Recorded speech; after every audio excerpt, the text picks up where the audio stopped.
let's go back to the beginning. What put you in prison? Well, I mean, it goes back even before the charges that put me in. Really, what put me into prison was fast money, and I made that by, exploiting like the opioid epidemic that was going on in the town that I grew up in. It was like the capital at that time of like pill mills and pills and everything going on. So there was a lot of money to be made then. So that's what city was that? Pasco County. Okay. Like Yeah. right down the street. Yeah. Actually. So, I'm familiar.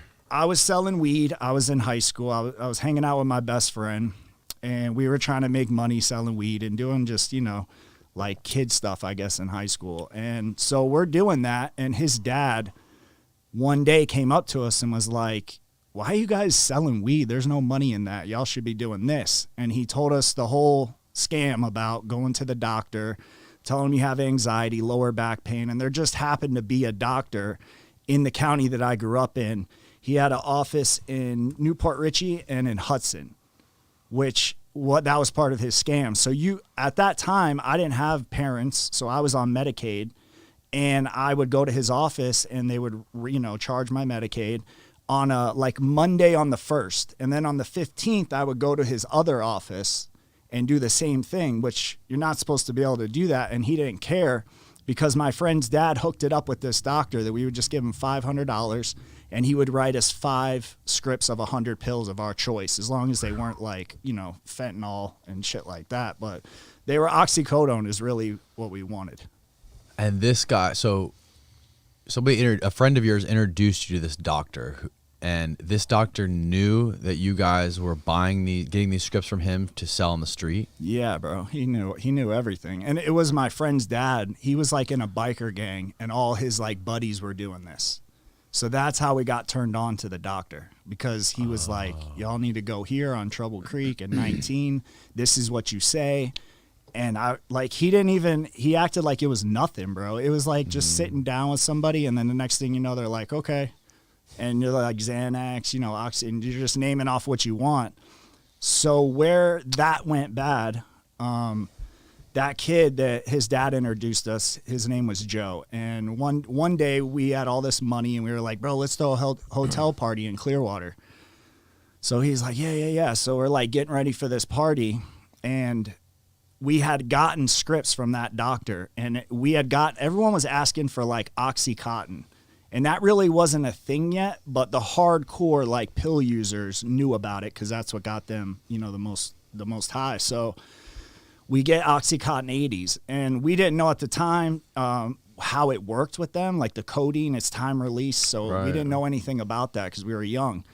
So that night, it's me, my friend Joe, and the kid that lived across the street from Joe, Justin, was in the car. We go to the hotel party, and they were like, they would pop pills every now and again, and I wasn't into that then because they would get so messed up, I'd have to babysit them.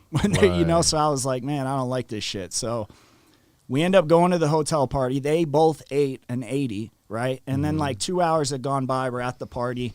And Joe's like, "Man, I don't even feel this. This shit's weak," right? So he pops like a couple more. So does Justin. A couple more? Yeah. Like so now they're on probably 380s. Like 3. Yeah. So then the party's coming to an end, and like there was a fight that broke out. So we're like, "Man, let's just leave here for the cops come." I drive Joe back to his house and drop him and Justin off. I go home. And then, like, the next morning, I'm not hearing anything. Usually, like, he'll text me, and he's like, "Bro, come over, let's go." Right. And then we'll go, like, sell weed and shit. Yeah. So I didn't hear anything. And then I'm like, man, I'm just going to drive over there and see what's up. Like, we had hung out every day, so that wasn't, like, out of the ordinary or anything. And when I pulled down the street, there was an ambulance. There was a bunch of cop cars. I creep up to the house in the car. I get out. His mom's in the front yard crying. And I'm like, "What happened?" Well, that night, Joe died. And while I'm standing there and watching this, I see people coming out of across the street. The kid Justin died too. So They both died that night. It was fucking crazy, man.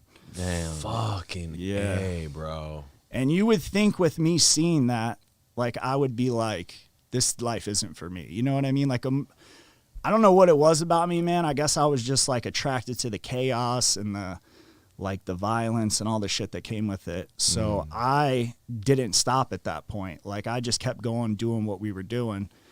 And eventually it went to another level, because then the pill mills were really, this was like before the pill mills, you know what I mean? What year was this?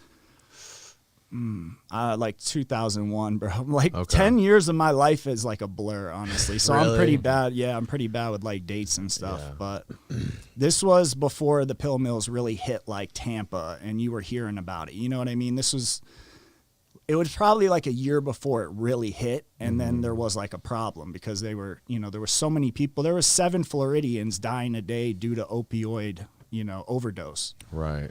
So how it took to the next level for me is, once you get in the game and you go to a doctor, you meet some people at that doctor's, and then you start selling them pills or you start buying their pills. And the next thing you know, they're like, oh, well, this doctor down the street will give you this many.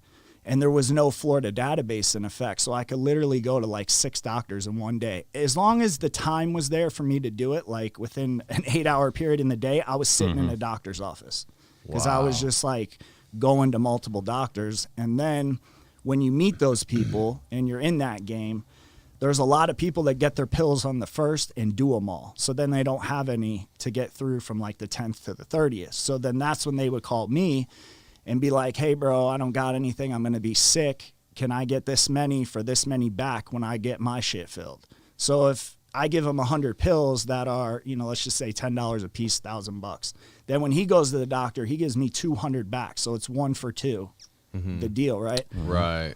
And you have that with like one person. And then the next thing you know, you have like 15 people like that. And each one of them knows like 2 or 3 people that will need the same thing. And usually what it ended up happening was the people would go to the doctor, they'd get their pills, they'd do them, they'd call me for a front, let's just say 100 for 2 back. And then they would get those and do those too. So by the time their doctor appointment came for the next month, now I'm paying for the whole visit, I'm paying to fill the scripts, and now they're giving me all their pills. And I would just like, give them some so they wouldn't be sick, basically, to get through the month. Or I would give them like methadone or some shit like that. Jesus Christ. What kind of people are these? Where are you finding these people? Not people you would normally like chill with, you know what I mean? Are these just like straight up like trailer park hillbillies? Like, are they kind of like people you see in like Appalachia? Kinda, man. It's kind of like that, but then it started to be everybody, man. Yeah. Because in the county I was in, like, it was nothing for you to like go to a gas station and see somebody you went to high school with, and next thing you know, you haven't seen them in 5 years, and they're coming up to you and they're like, yo, bro, what's up? You got those? Like, everybody was doing it. You know what I mean? So it was kind of like all walks of life. But yes, it did start with like, the backwoods hillbilly person. Right. And then eventually in the county, like, it was just like, if you didn't do pills, like, you were like the outcast. You know what I mean? Right. Yeah, you were rare. Yeah, it was nuts, man.